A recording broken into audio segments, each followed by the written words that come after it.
जय माता दी दोस्तों, तपोभूमि क्लासेस में मैं अवधेश भदौरिया आप सभी का स्वागत करता हूं। एमपी टेट वर्ग 2 गणित 25 फरवरी की सेकंड शिफ्ट का एग्जाम एनालिसिस लेकर दोस्तों मैं आ गया हूं। इस एनालिसिस के लिए मैं दोस्तों AK शर्मा जी जो कि इंदौर से हैं उनका विशेष तौर पर आभारी हूं। उन्होंने आज की परीक्षा के 48 प्रश्न मुझे PDF में बाकायदा लिखकर स्क्रीनशॉट लेकर उनको PDF बनाकर हमको सेंड की है। और दोस्तों इस लेक्चर में मैंने केवल और केवल 7 प्रश्न लिए हैं जो कि निर्देशांक ज्यामिति के थे। ठीक है, 7 प्रश्न इसलिए लिए हैं क्योंकि दोस्तों 48 प्रश्नों का पूरा वीडियो बनाने में काफ़ी टाइम लग जाता और आप में से कई लोग सो जाते जिनका कल परीक्षा है। इसलिए मैंने ये जल्दी लेक्चर बनाने के लिए केवल निर्देशांक ज्यामिति के 7 प्रश्न लिए हैं, क्योंकि काफ़ी बच्चों का मैं सुन रहा था कि आज का पेपर बहुत कठिन आया है, निर्देशांक ज्यामिति कठिन आई है, ऐसा वैसा। तो दोस्तों मैं आपको बता दूं पेपर बहुत सरल था। केवल उन लोगों के लिए पेपर कठिन था जो डेली एनालिसिस देखने के बावजूद भी उस पर अमल नहीं कर रहे थे। लेकिन जिन जिन लोगों ने भी निर्देशांक ज्यामिति के 3 लेक्चर देखे होंगे वो ये सारे क्वेश्चन, जितने भी 7 क्वेश्चन हैं, वो पूरे कर लेंगे पक्का। तो अगर आपने अभी तक वो नहीं देखा है तो ये लेक्चर देखने के बाद वो तीनों जरूर देख लीजिए, आपको पक्का 5 से 6 नंबर कल के एग्जाम में प्लस होकर मिलेंगे। और बाकी के प्रश्न भी बहुत सरल हैं। अभी मैं बाकी के प्रश्नों का भी वीडियो लेक्चर इसके बाद तैयार करके आप डाल दूंगा रात के 12-1 बजे के समथिंग। ठीक है, तो वो भी आप देख लीजिएगा। ठीक है, बहुत सरल सवाल है, त्रिभुज वगैरह के जो बहुत कठिन सवाल आप लोग बता रहे थे, लेकिन जब एग्जैक्ट क्वेश्चन मुझे मिले तो समझ में आया कि ये तो बहुत ही बेसिक क्वेश्चन है। चलिए पहला प्रश्न देखते हैं। पहला प्रश्न है, एक बिंदु है, उसके निर्देशांक a, b है, यानी x निर्देशांक a है और y निर्देशांक b है। ठीक है, अब ये आपको ये बताना है कि ये बिंदु किस चतुर्थांश में स्थित है। तो दोस्तों a आपका छोटा है, बड़ा है 0 से। a बड़ा है 0 का मतलब क्या है, a आपका पॉजिटिव है, यानी x निर्देशांक कैसा है, धनात्मक। b आपका छोटा है 0 से, b आपका छोटा है 0 से, इसका मतलब क्या है कि जो आपका y निर्देशांक है b वो है ऋणात्मक। तो दोस्तों आप बताइए कौन से चतुर्थांश में होता है। जो पहला चतुर्थांश होता है उसमें x भी धनात्मक होता है, y भी धनात्मक होता है। दूसरे चतुर्थांश में x ऋणात्मक होता है, y धनात्मक होता है। तीसरे चतुर्थांश में x आपका ऋणात्मक होता है और y भी ऋणात्मक होता है। चौथे चतुर्थांश में x धनात्मक, y ऋणात्मक होता है। तो दोस्तों यहाँ पर देखो x धनात्मक है, y ऋणात्मक है, तो आपका जो बिंदु है वो चौथे चतुर्थांश में होगा। ये प्रश्न था दोस्तों। आगे बढ़ते हैं दूसरे प्रश्न पर।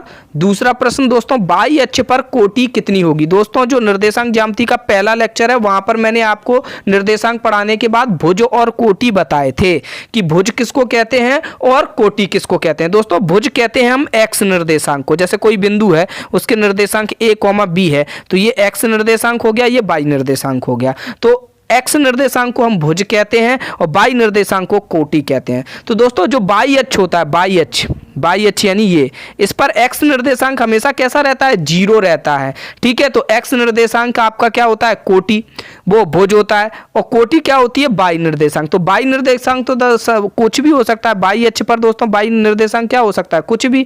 x निर्देशांक 0 रहता है, तो इसका आंसर दोस्तों क्या हो जाएगा, इसका आंसर हो जाएगा कोई भी संख्या हो सकती है। बाई अक्ष पर कोटि यानी y निर्देशांक की वैल्यू कोई भी संख्या हो सकती है, 1 2 3 4 -1 -2 कुछ भी हो सकती है। ठीक है, अब बढ़ते हैं आगे। तीसरे नंबर का प्रश्न दोस्तों, -2x + 5y बराबर k है, तो k का मान बताइए यदि ये रेखा इस बिंदु से होकर गुजरती हो। यानी ये जो रेखा है वो इस बिंदु से गुजरती है, यानी कि ये वाला समीकरण इस बिंदु को सेटिस्फाई करेगा।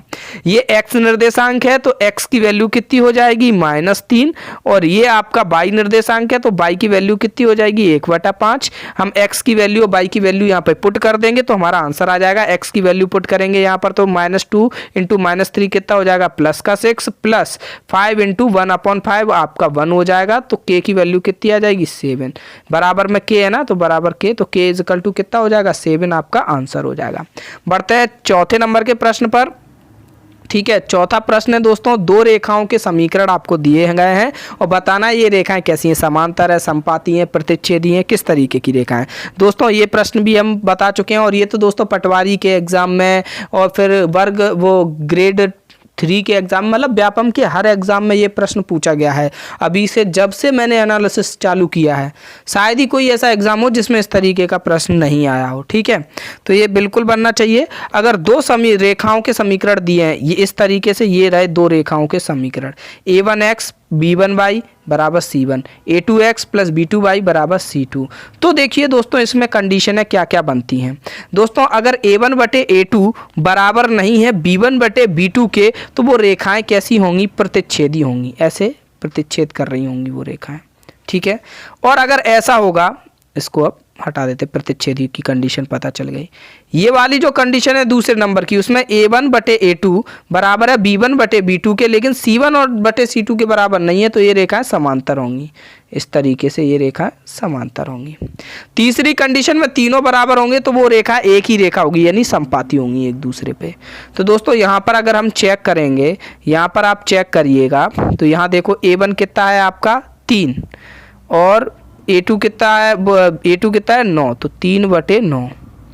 अब ये चेक करें, b1 कितना, b1 है 2 और b2 कितना है 5, ये दोनों ही आपस में बराबर नहीं है, तो यानी ये कैसी हैं? प्रतिच्छेदी रेखाएं होंगी। कैसी रेखाएं होंगी? ये प्रतिच्छेदी रेखाएं होंगी।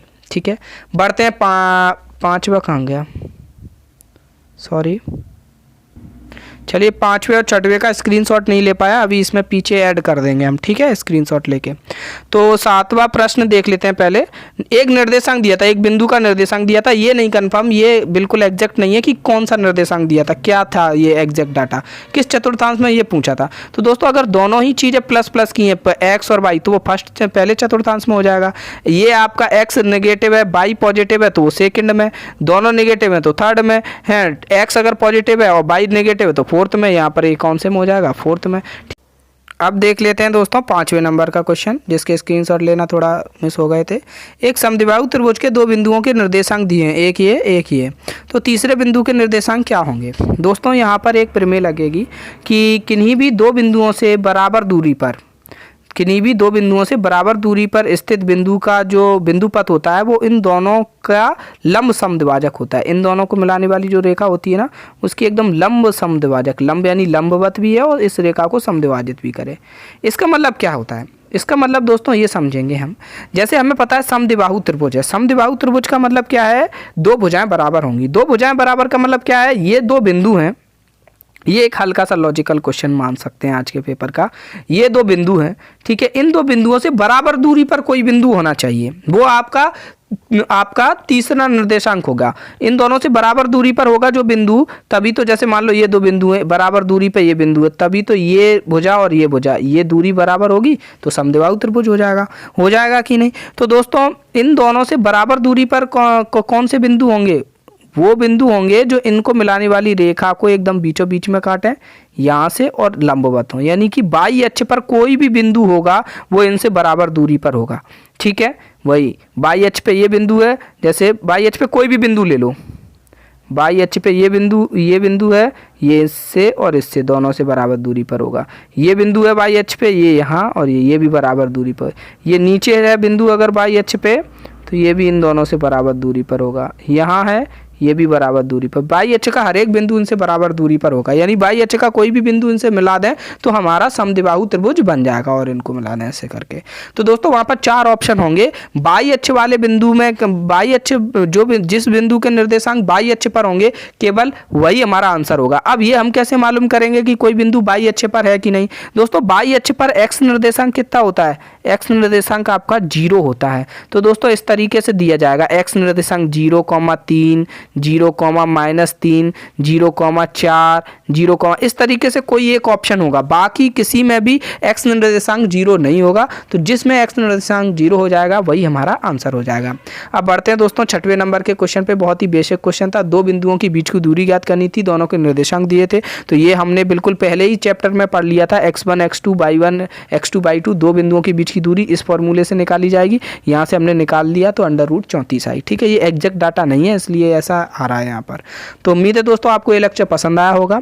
ठीक है, अगर आप वेट कर रहे हैं अगले लेक्चर का, आपका कल एग्ज़ाम है, तो नीचे कमेंट में मुझे ज़रूर बताएं कि सर हमारा एग्ज़ाम है। ठीक है, और मैं सोच रहा हूँ कि 24 तारीख की पहली शिफ्ट, दूसरी शिफ्ट, तीसरी शिफ्ट यानी 25 की पहली और 25 की दूसरी, इन 4 शिफ्टों के जितने भी क्वेश्चन है मैथ के, उनकी एक PDF फाइल बनाकर मैं नीचे डिस्क्रिप्शन में एक लिंक दे दूंगा, वहां से आप उस PDF को डाउनलोड कर पाएंगे।